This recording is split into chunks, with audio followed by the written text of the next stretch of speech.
You know what? We all want love, but most of us don't want to date to get it because, let's be honest, dating kind of sucks.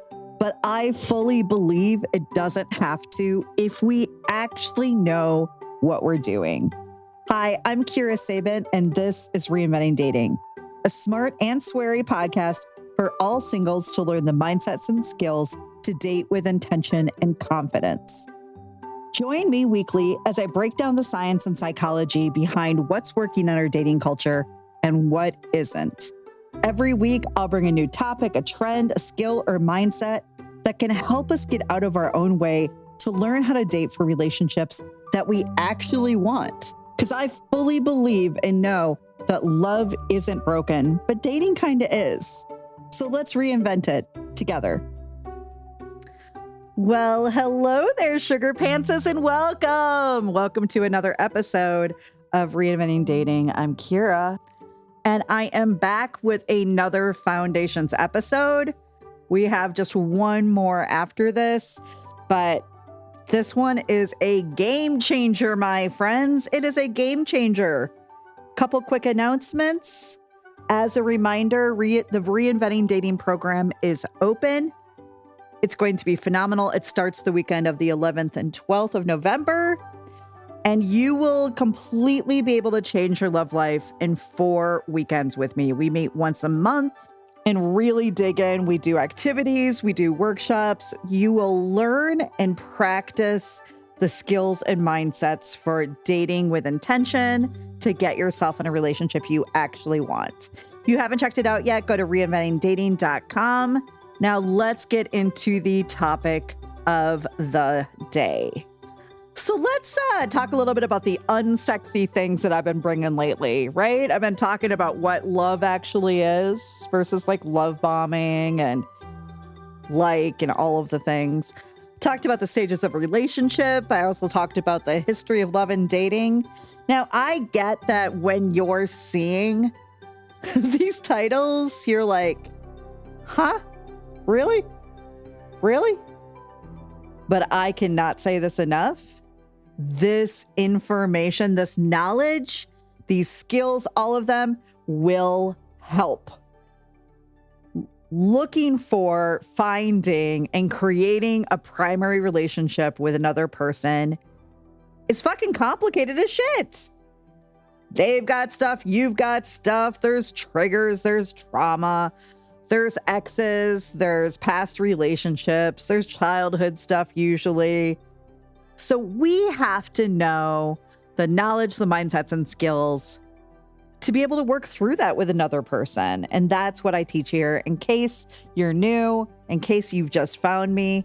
And today we're going to talk about what I think is crazy fascinating. I learned about the fixed versus growth mindset when I did my positive psychology practitioner program. And the first time I learned about it, and by the way, at that point, I had not applied it or looked at it in the lens of dating and relationships and love. And once I did, I was like, what? So that's what I'm bringing today. It's going to be our second to our last Foundations workshop. And why I'm teaching these and why I think that these are important, it's even why I started this podcast over, is because I want us all on the same page. And I think there's a handful of topics that if every person who's single is out there and knows these topics, dating just got a little bit easier. So I can't say this enough. If you're liking this, share it with your friends, share it with your exes, share it with your coworker who's single, share it with your cousin, share it with your whoever, because this is knowledge we all need to know. And today we're getting into mindsets, and not even mindsets, but just one mindset in particular. Let's get into it. So before we go on, I want to ask you a really quick question, and you can pause the podcast for a second and think about it and then come back. But I want to know, what do you feel are some of the mindsets or beliefs that you learned about love and relationships growing up? How did your parents show love, whether that be to you or to each other? What about your grandparents? What about maybe your friends' parents? What did you learn about love? What did you learn that love looked like and felt like? And if right now you're feeling a little like gross in the insides because you're like, I didn't get to see any of that, or what I saw was terrible.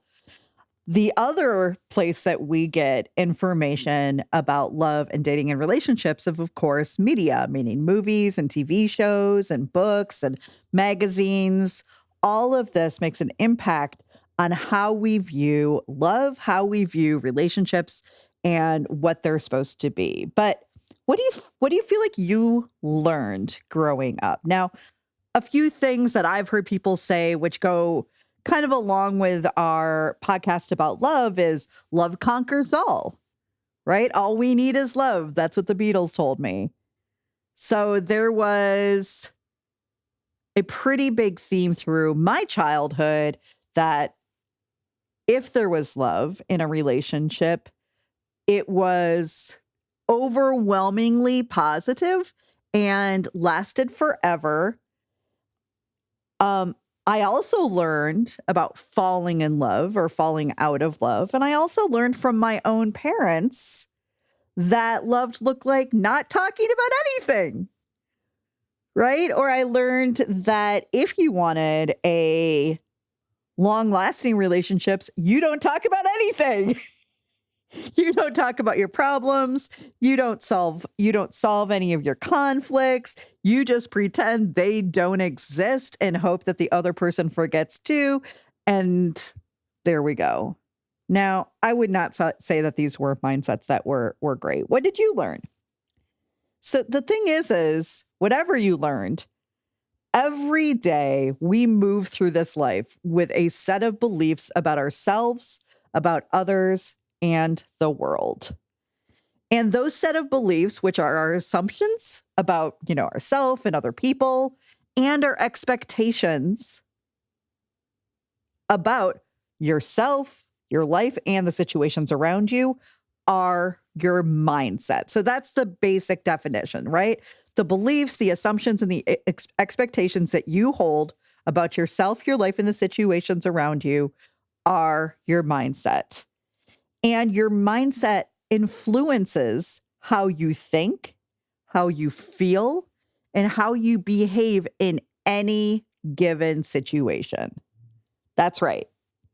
Now, that might sound huge, but here is what I know to be true after 15 years of doing this, and just even my own self-work, is that we see the world through, maybe you call them rose-colored glasses. I sometimes call them shit-colored glasses, but just we see the world through the lens of our mindset. Now, sometimes that can be really, really helpful. When we are positive, when we are optimistic, when we are excited, that those glasses are helping us move forward towards our goals. But if you're a human like the rest of us, if you did not have a perfect childhood, if you did not just randomly go to some, academy that taught you how to date and have relationships somewhere along the way, you're out there on your own, raw dog in life, and trying to figure this out, and probably with a mindset, parts of it not helping anymore. So a little bit about the science, because we know I like to bring in the science because, well, it backs all this shit up. So the science behind a mindset is this. A mindset is a succession of thoughts the mind automatically thinks. And I'm going to put in my show notes, right where the little info so you can see it, a great graphic that shows the strong pathway or a weak pathway. And basically, a mindset is automatic because the neural pathways or the thoughts are set in the mind. And the more and more we think something, the stronger that pathway gets, right? Have you ever heard of things like rewiring your brain? There's NLP. I love to talk about neuroplasticity, which is all part of rewiring the brain, all of these things. But what happens is, let's say that you have the thought that you are unlovable, right? Maybe your parents handed that down to you. Maybe they didn't like themselves. Maybe they didn't like each other, but that deep down, you believe you are unlovable, right? Now, let's say something happens to you where somebody shows interest. Now, maybe for a second, that's exciting. Maybe for a second, you're like, oh, okay. But what happens is your pathway to being unlovable is going to show up at some point because that pathway is strong. It is a deep ass groove in your brain. And so even though we want to maybe be different, or we want to do something different, or react different, or respond differently, our pathway in our brain goes right back to, yeah, but you're unlovable. So mindsets are not just how you think and feel and everything throughout every day. Mindsets are actually what you know, what you keep doing, what you unconsciously keep thinking. And the more and more you think it, the stronger that pathway gets. So whether you acknowledge it or not, whether you are aware of that mindset or not, what you believe deep down, what you have known for a long time is in the driver's seat, whether you notice it or not, because those pathways in the brain are going to be stronger than new thoughts. So now where does our mindset come from? It's where all of our stuff comes from. Our childhoods. And that's not supposed to be a bad thing or blaming our parents or anything like that, but just we learn how to be human from the people who are around us most. We learn how to function in our world, how to function in friendships and relationships from the people that we are around. That's usually family members. So maybe what we learned was helpful. But due to the fact that most of us grew up in maybe the 70s or 80s or 90s, I'm guessing your parents didn't know a ton. I'm guessing your parents were not spending their free time going, I'm going to better myself in my relationship, in my marriage, and then I'm going to teach it to my kid. That just didn't happen. It was kind of different times. But what we do know to be true is that our mindsets are built by how we were raised as children and the things that have happened to us in our lives. These thought processes drive our lives and bring about behaviors without our intentional involvement. So that means we react to something. That means we might make a choice. And because these mindsets are so deeply embedded in us, we don't even notice they're happening. We're not even aware. It's without our intentional involvement. And that means most of our mindsets and beliefs are unconscious. So you are unaware of what you are doing and or why you are doing it. And let's be honest, that is very unhelpful when it comes to love and relationships. And when you constantly are hearing and repeating stories about the way things are, that narrative gets daily reinforcement. And then that daily reinforcement becomes what is called the mindset cycle. And this one is inspired by Gandhi, but there's a lot of different versions out there. But it goes like this. Our beliefs become our thoughts become our words become our actions become our habits become our values, and our values become our destiny.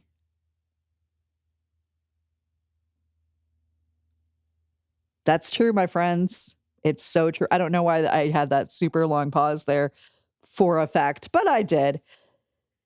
The thing is that what we believe deep down, whether we're consciously noticing it or not, about ourselves, maybe about men, maybe about dating, maybe about our bodies, whatever it is, what we secretly or unconsciously believe becomes who we are through the self-fulfilling prophecy. Now, that's not even the mindset we're doing today. I'm just throwing that one in for free.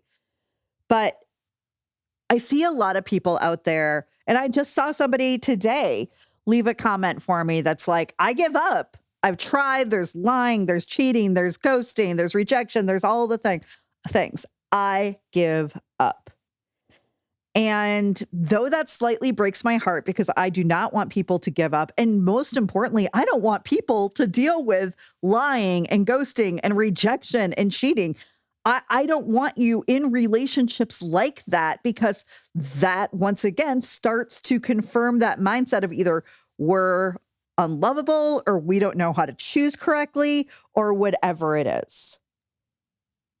But ultimately, my next questions are always going to be a couple of things, because what I'm seeing when I start talking to people, what I'm seeing when I start coaching someone, is not that the world is broken around them or that there's nobody out there for them, but that lens that they're looking through is probably not helping them.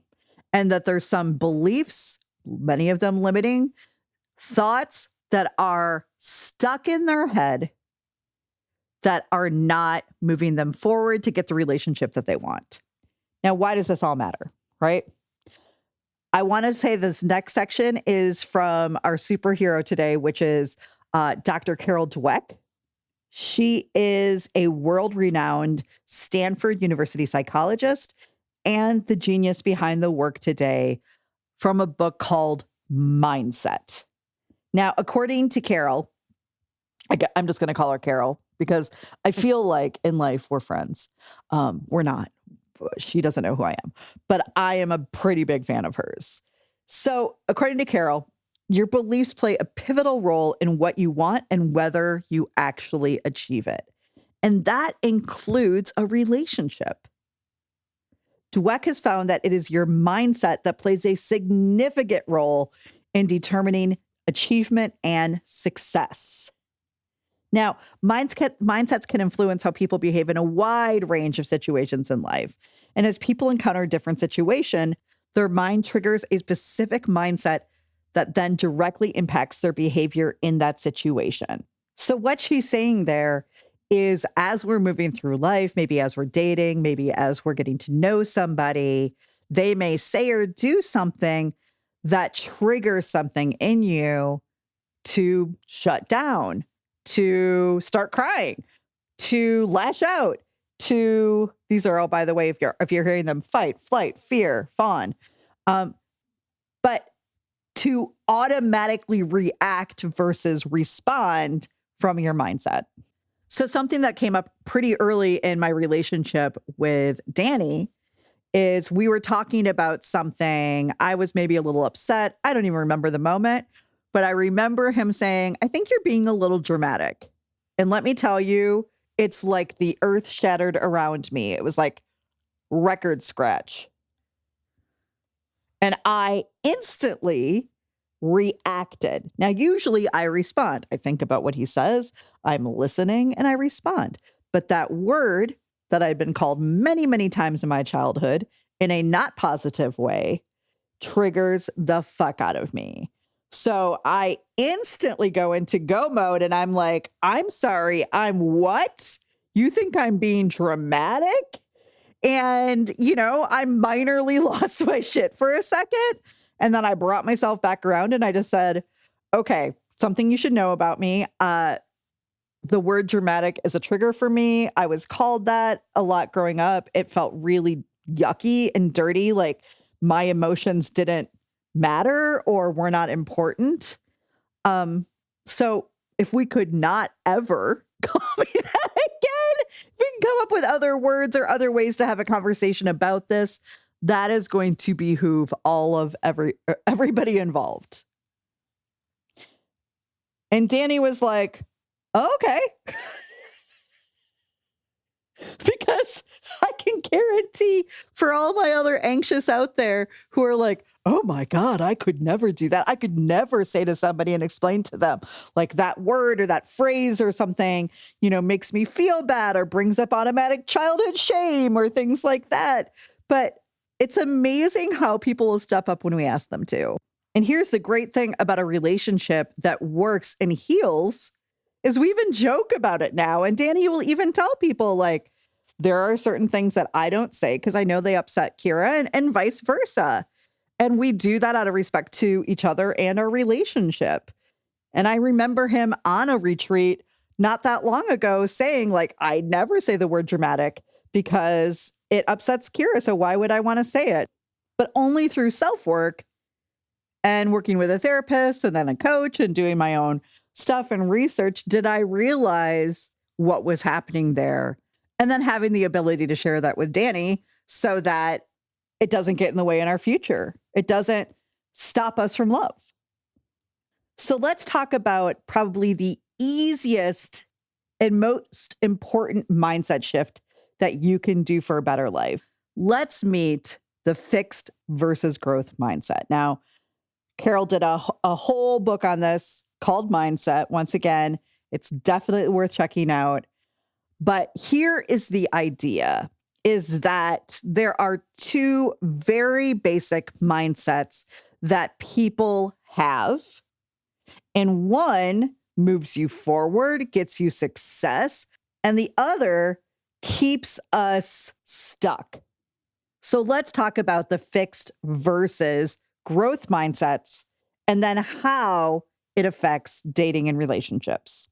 So let's talk first about the fixed mindset. And I definitely, by the way, see this coming up for 80 to 90% of the women I work with when it comes to love and dating. I'm serious.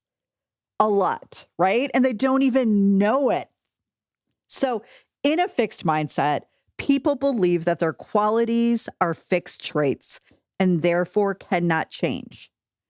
These people document their intelligence and talents rather than working to develop them and improve them. They also believe that talent alone leads to success and effort is not really required. Let's talk about what some of the things that somebody with a fixed mindset might say. I'm either good at it or I'm not. I can either do it or I can't. Feedback and criticism are personal. I stick to what I know. I don't like to be challenged. When I'm frustrated, I give up. Now I'm going to take a second here and tell you a personal story where this showed up and I didn't realize it until about a year ago.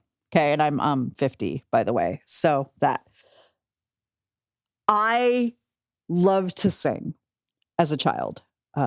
It was always my thing, right? I don't even want to say like I was really good at it and all that. I loved it. I am tearing up as I say this. I loved it. It was my thing. Music was my thing. I loved to be part of choirs and madrigals and, solo ensemble. And I was in church choir. I was in youth choirs. I was in like a choir with the state of Wisconsin. I kind of did all of these things because I loved singing. In high school, my parents figured out the money to get me voice lessons with a local vocal coach because I loved it so much. So when I chose my college, I chose a music school. I actually knew I always wanted to be a teacher. I can remember in my mind the moment that I knew I wanted to be a teacher. I was like 5. I was visiting my mom at her school. I was watching her teach, and I knew that's what I was going to do. And it's kind of funny because my parents talked me out of education and teaching, but here I am teaching about love. So interesting, right? But I knew I always wanted to be a teacher. And so it only made sense that I would become a music teacher because I loved it. I chose a music school. I went to Luther College in Decorah, Iowa, which has a really good music program. And my kind of private, quiet goal that I don't think I even admitted to myself is I really wanted to do musicals. I really wanted to do Broadway. I really wanted to do all of that. But I was from small town Wisconsin. The college I went to was in small town Iowa. There wasn't a lot of dreaming. There wasn't a lot of like, you go after your dreams and succeed. Like that wasn't really encouraged in my childhood or in my community. That's not where we were. So when I ended up going to Luther, I instantly hit it off with my roommate. Her name is Anne, and we have been friends ever since, but we were best friends through college. And I found out she was a music major too. So I'm like, oh my God, this is amazing. I have a best friend. She does what I do. We love the same thing, until I heard her sing. Anne has the voice of a fucking angel. Like, I can't even with it. It's stunning. And I tried out, of course, for the freshman choir and made it. And then I started hearing all of these other people sing. All of these other women sing. And it turns out they were all the best from their school, or one of the best. They were all the big fish from a small pond. Everybody was as talented as me or more. So what did I do? I gave up. And it wasn't instantly. First, I stopped showing up for my solo voice lessons with a really, really talented music professor and vocal coach. So I totally disrespected his time.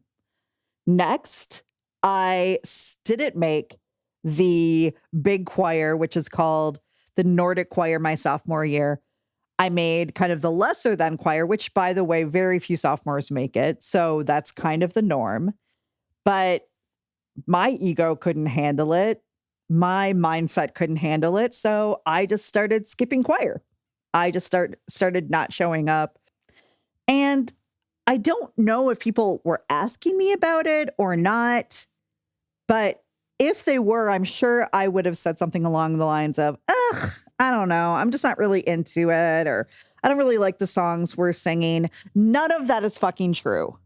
My heart was broken because I thought I was one thing, and my surroundings now told me I was not that thing, or that was my mindset about it. So guys, I gave up. I gave up singing. I actually ended up in a massive depression, so much that I was vomiting from stress and anxiety. I had to take a semester off. And when I went back, I changed my major to communications and just stopped singing altogether. And besides around the house, I haven't really sang since. Now, part of me just feels like that's part of my story, right? I evolved. I went into communications, which somewhere or some way ended up into this business where I now talk about love and dating and relationships for the past 15 years. And I love it. I wouldn't change a thing. I absolutely love what I do. And besides the frustration of getting clients sometimes, which is part of just the world I live in, I love and am so passionate about what I do. But it hit me over the head like a wrecking ball a couple of years ago when I realized I wasn't bad at singing. I wasn't bad at music. I had a fixed mindset about it. And that fixed mindset made me give up. I didn't fully realize that I could grow that voice instrument stronger, clearer, better with practice. I kind of believed there was just a ton of people who were way more talented than me. So what was the point? But the point was to further my talent. The point was to be able to keep singing at a level that I loved, to keep expressing myself in a way that meant something to me, that felt really, really good. I think we all have to express ourselves. And music was a way to express ourselves. And I would say that's a major connector with Danny and I too, because he's also a musician. He played piano. He plays piano very, very, very well, and plays about 5 other instruments. So music is something that we both value and definitely was a major connector for us. But let's talk a little bit about the growth mindset. So with the growth mindset, people have an underlying belief that their learning and intelligence can grow with time and experience. And when people believe they can become smarter, They realize that their effort has an effect on them. So they put in extra time, leading to higher achievement. So what are some things that people with a growth mindset say? Failure is an opportunity to grow. I can learn to do anything I want. Feedback is constructive. I'm inspired by the success of others. I like trying new things. My effort and attitude determines my abilities. Now, that is not the mindset that I had as a freshman or sophomore in college. So just to really bring this home, because I like to make sure that I overteach so that you really take it away. Here are a couple of more qualities between the fixed and the versus the growth mindset. So the fixed mindset, people with the fixed mindset, they avoid challenges. They shy away from things that they don't know. They're unable to handle criticism or feedback. They believe that intelligence and talent is static and doesn't really develop post-birth. They do not carry out any actions without seeking approval. They're constantly focused on proving themselves. They are threatened by the success of others. Understanding failure as a limit of ability, and they give up easily. Now, if you have the growth mindset, you view challenges as opportunities. You acknowledge and embrace your weaknesses, knowing that they help build your strengths. You learn to give and receive constructive criticism. You realize that intelligence and talent is dynamic and always improving. You prioritize learning over seeking approval or seeking adulation. I mean, isn't it kind of fucked up how much stuff we do for other people to notice, for other people to be like, ooh, good for you, instead of because it fucking fills you up as a person? So the growth mindset focuses on the process instead of the end result, right? Or you might have heard, it's all about the journey, not the destination. Same idea. You're inspired by the success of others. You think of learning as brain training. You understand that failure is an opportunity to grow and as part of the process. And you keep going even in the face of setbacks. So what are some of the benefits of a growth mindset? You're not as scared to try new things. You recover quickly from difficulties or mistakes. You're excited by challenges. It builds self-awareness because you're not scared to look at all parts of you. You're more motivated to try to finish new things. It builds confidence, and you are inspired versus threatened by other people's success. So I want to talk a little bit about the psychology and what Carol Dweck found out researching this, because it is fascinating as fuck. When Carol did this research, she found out that one of the most important ways our mindset develops in our childhood is from one word that starts with a P. Now, I think a lot of people think maybe it's parenting, maybe perfectionism, maybe power, maybe, I don't know, maybe puppies. Puppies kind of make a better mindset, right? It is not. That P is actually praise, as in how you were praised by the adult figures in your life. So maybe that was your parents or grandparents or aunts and uncles, maybe your teachers or your coaches, but how you were praised. So it honestly didn't have a ton even to do with you. So I want to read this little excerpt from the book Mindset by Carol Dweck that I think is really helpful and says it better than I can paraphrase it. So the little section is called, Is Success About Learning or Proving You're Smart? And she goes on to say, Benjamin Barber, an eminent political theorist, once said, I don't divide the world into weak or the strong or the successes and failures. I divide the world into learners and non-learners. Now, what on earth would make someone a non-learner? Everyone is born with an intense drive to learn.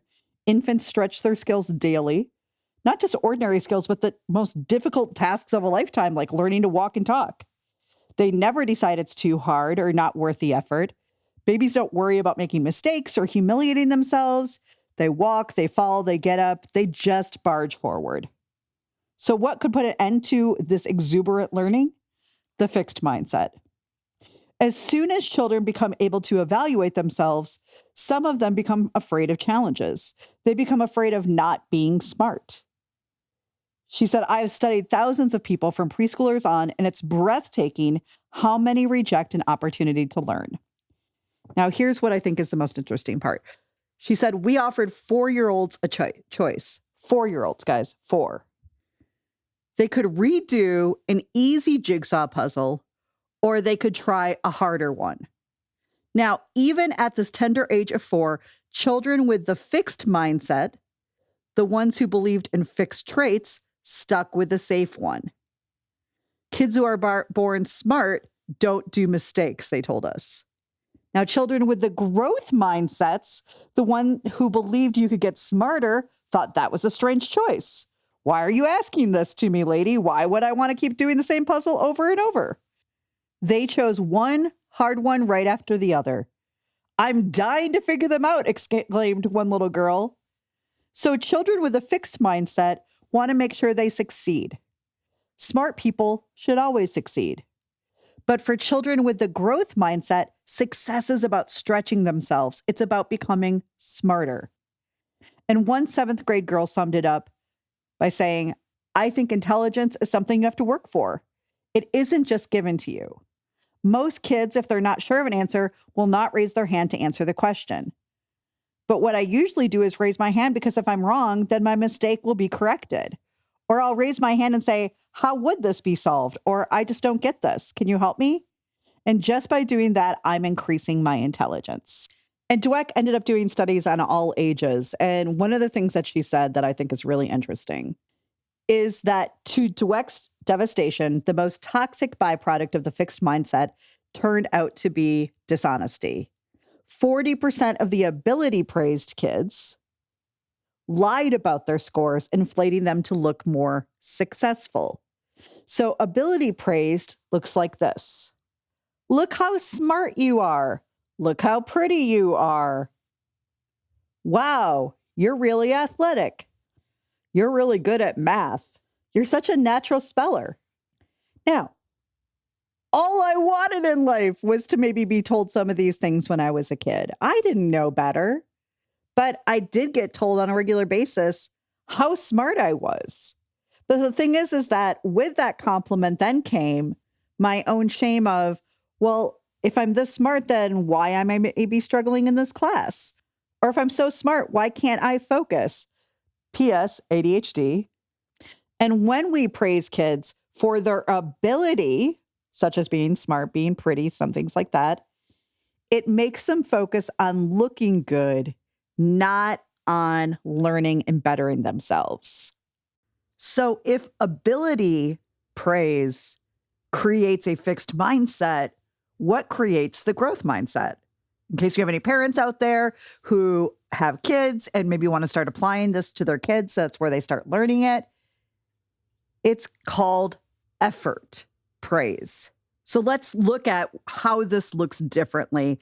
And by the way, I still do this with adults. I'm not going to lie, because I still want to encourage this behavior with all people around me. After knowing that I grew up with such a fixed mindset. So effort-based praise, once again, looks like this. So let's say that your child gets a good grade on a science project. The ability praise would be like, wow, look at how good you are at science. The effort-based praise, on the other hand, might sound like this. I'm so impressed at how hard you worked on your science project. Do we see the difference here? One states this is happening because of just a natural talent you have. The other one is, this is happening because you've put some good time and energy and effort into it. Good for you. Here's a couple more examples of effort praise. I see you're putting in a lot of effort to achieve your best work. Or, well done, you worked really hard on that. Wow, you really stuck with it. I see how that was a long and a hard assignment, but you got it done. You must feel so proud at all the hard work and studying you did to make such a big difference. So what we're doing there is we're letting them know from a very young age that, yes, maybe you have some strengths or some gifts that you were given, but that ultimate success is growth. Ultimate success is process. Ultimate success is learning, not the destination. And it's the same for relationships. So Dweck goes on to say that 40% of the ability praised kids lied about their scores, inflating them to look more successful. She laments in the fixed mindset, imperfections are shameful, especially if you feel you're talented. So they would lie them away. She said, what's so alarming is that we took ordinary children and made them into liars simply by telling them they were smart. Now, next, in a study of 7th graders, those with a growth mindset responded to the failing a test with studying harder for the next one. But those with a fixed mindset studied even less. Dweck explained that they would resign themselves to just not having the ability to do well, so they didn't see the point of studying more. And they were more likely to consider cheating. If you're convinced that you can't do it on your own, they reasoned, they'll find another way. Now, that's hard to hear about kids, right? That just because of the way that we are praising them, they are giving up, they're not trying things, they might even cheat. But I want you to think about the adults we know, because this evolves into who we are as adults too. I regularly see singles pretend they like something or pretend they know something or pretend they do something to look better to the person that they're dating or the person they've just met.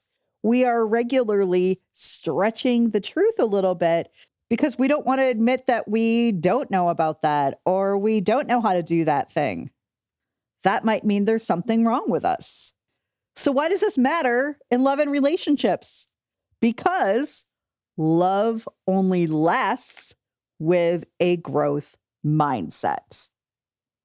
Those with a fixed mindset believe that their ideal mate would put them on a pedestal and make them feel perfect, like the quote unquote God of a one-person religion.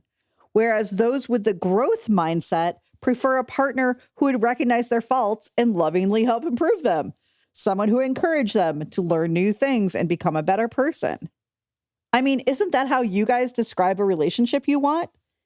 That you're accepted for exactly who you are, but you also encourage your partner and they encourage you to become better people? That's what Danny and I do. And the biggest thing is that the fixed mindset turns out to be at the root of many of our most toxic cultural myths about quote unquote true love. So one problem is that people with a fixed mindset expect everything good to happen automatically. They don't believe that it's the partner's job to help each other solve their problems or gain skills. They just think this is magically going to occur because they are in love. Their love will conquer all. Love will see them through it. Love can even cure comas like in Sleeping Beauty. Fixed mindsets give love this magical feeling and power that unfortunately doesn't actually exist. Carol says it really good when she says, when people are in a fixed mindset, hard work means you're just not good at this. Because people who are really smart or really talented, they don't have to sweat or work at it. And when we are told our whole entire lives that we're so smart, we come to equate that with not having to work hard like these lesser people. But just as there are no great achievements without setbacks, there are no great relationships without conflicts and problems along the way. That's going to be part of your process. When people with a fixed mindset talk about their conflicts, they assign blame. Sometimes they blame themselves, but a lot of times they blame a partner, and they assign blame to a trait or a character flaw. But it doesn't end there. When people blame their partner's personality for the problem, they feel anger and disgust towards them, and it barrels on. And since the problem comes from fixed traits, they don't think it could be solved. So once people with a fixed mindset see flaws in their partners, they become contemptuous of them and dissatisfied with the whole relationship, which just can really start the separation. Now, what are some of the things that people with a fixed mindset in love say? If this was true love, or if this was my soulmate, or if this was the one, it wouldn't be this hard. Have you guys ever said that? I've heard people say it all over the place. I guess it just wasn't meant to be. Somebody told me that the other day about Danny and I, and I'm like, wow, they do not listen to this podcast or anything about Danny and I were not just meant to be. We met and we created a relationship. Another thing that people with a fixed mindset in love say, I'll know my match when I see it. I'll know it. I'll just know it. They also might say, well, they should know that about me, or they should know what I want, or they should know what makes me feel loved. I shouldn't have to tell them. Because with a fixed mindset, they think having to share their feelings, their needs, means that they don't love them enough. Next, something else that a person with a fixed mindset in love says, I shouldn't have to work at my relationship. If it's not good now, it's never going to be good. Next, if I'm not perfect, I probably won't be loved. People with a fixed mindset in love also say happily ever after, right? Like just happiness happens now for the rest of your life. By the way, Danny and I had some gifts at our wedding, and the default was happily ever after. And we changed it to, and they chose each other every day. Now, with the growth mindset in love, there may still be that exciting initial combustion, but people in this mindset don't expect magic. They believe that a good, lasting relationship comes from effort and from working through inevitable differences. So let's talk about, if you have a growth mindset in love, what that looks like. You're open to dating and meeting new people because you understand that trial and error is part of the process of getting to know new people. You're not scared of feedback or boundaries because it doesn't mean anything personal about you and how lovable you are. Everybody works differently. We have a beginner's mind at the beginning of dating. You know that you won't have any idea if this person is going to be great for you for a while. So you ask questions, you observe, and you assess to see if this person could actually be a great partner for you, rather than falling into feelings and hoping it works out. Next, if you have a growth mindset in love and relationships, you stay more motivated to keep trying, because learning and improving our dating and relationship skills is more important than doing it perfectly or right every time. And then finally, having a growth mindset in love and relationships means that we understand that love is a moment and that relationships are a journey. There is no destination. There's no falling in love and then you stay there forever. There's creating relationships where love shows up every day. And that only happens with a growth mindset. Finally, I like to say that people with a growth mindset in love and relationships understand that they need to keep trying. They aren't taken out by failure. They aren't taken out by a divorce. They don't think that because somebody ghosted or rejected them, that now dating is over or they are unlovable. They realize that dating is a process. It's a skill. And choosing the right partners is also a skill. Now, I want to say, when I say things like we stay more motivated to keep trying, we understand that love is a moment, relationships are a journey. That doesn't mean that we allow bad behavior. That doesn't mean that we accept bullshit, like lying or cheating or anything like that. And then most importantly, a growth mindset in a relationship only works if both people understand that there's going to be problems, that there's going to be conflict, that there's going to be ups and downs, that you're going to have to learn how to work through these things together. And if one person is not invested in that relationship process, You are not in a real relationship. You're in some kind of a situationship. Maybe you're in a friendship, but you're not in a relationship where love is going to be created every day. And I don't mean to be shitty about that. I don't mean to be mean about it. But the thing is there's a lot of people here trying to have relationships with people who have no interest in trying to have a relationship, have no interest in learning the mindsets or the skills to get through problems and conflict. They want it to be exactly what feels good to them and nothing else. That is fear, my friends. That has nothing to do with love. So if you're starting to recognize yourself as in maybe you have a fixed mindset, and by the way, we might have a growth mindset at work and a fixed mindset with dating and relationships. You can have a spectrum of mindsets for different areas of your life. But if you know, listening to this, that maybe you need to work on your growth mindset when it comes to love and dating and relationships, first of all, I teach that. Reinventing Dating program starts next week.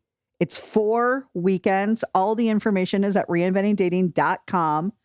I teach this as well as so much more helpful information that will get you into relationships that don't suck, that you actually want, with partnerships, not a bunch of bullshit where one person's doing everything and the other person's doing jack shit. But if that is not part of your journey right now, that's okay. I understand that money and timing can get in the way. Here is the easiest way to start changing your mindset. And by the way, Dr. Carol Dweck has an incredible TED Talk kind of around this, so I will make sure that I have that in the notes. I think it's a really good watch. But she suggests to add the power of the word yet. So I can't do this yet. This doesn't work yet. I don't know how to date yet. I'm not a good communicator yet. So anything that we are instantly kind of downplaying in our head that we can't do, just add the word yet. I told you the story earlier about going to college and, leaving choir, leaving singing, leaving my program because of a fixed mindset. Here's the cool thing. At 50, I actually believe that I'm capable of doing virtually anything at this point. Maybe not the Olympics, but a lot of things, right? For a long time, I would say, God, I suck at math. Turns out I don't really have a ton of interest in math. I haven't put a ton of time or energy or effort into math. So of course I'm not going to be good at it. I'm good at things that I put a lot of time and interest and energy in. And by adding the word yet into your vocabulary more, it just signals your brain that despite any struggles, you can overcome anything. The other thing I'm going to encourage you to do is really look at the content that you are consuming. When it comes to love and dating relationships, are you watching Hallmark movies where everybody magically falls in love and it all works out? Or are you also making sure that you're consuming content that tells the truth about what relationships are? Look at where you're getting your love, your dating, and your relationship information, whether it be from TV or online or friends. Are these people happy? Are your relationship role models people that you inspire to be and learn from? You want to be looking for growth, for communication, people who know that they need to fix, that they talk through problems. Being able to see other happy couples in working in healthy relationships inspires us to know that we can do it. Because it's really going to be hard to keep a growth mindset about love and dating if all you're doing is talking to your other single friends about how bad dating is, or how there's nobody out there, or how all the good ones are taken or gay. Whatever things that you tell yourself that ultimately, if you truly subconsciously believe, is going to sabotage what you're doing. Our mindset is powerful, whether we acknowledge it or not. Our mindset is in the driver's seat, whether we are aware of it or not. Do you believe that love is out there for you exactly at your current age, size, where you live, situation? Because if not, there's a very good chance that it's not love that's failing you, it's your mindset, but I can help you work on it. Was this helpful? My gosh, I hope so. This was basically a little masterclass in the fix versus growth mindset. I hope you learned a ton. Please, if you did love it, share it with everybody you know. Share it on your Instagram, your Facebook. As we know, we can find me on TikTok now with my whole 42 followers. And make sure that you subscribe, because I'm here every week and I'm going to be bringing some solid ass knowledge that can help change the way we date. Check out the program at reinventingdating.com. Or if you know that you want to work on this with me one-on-one, just reach out.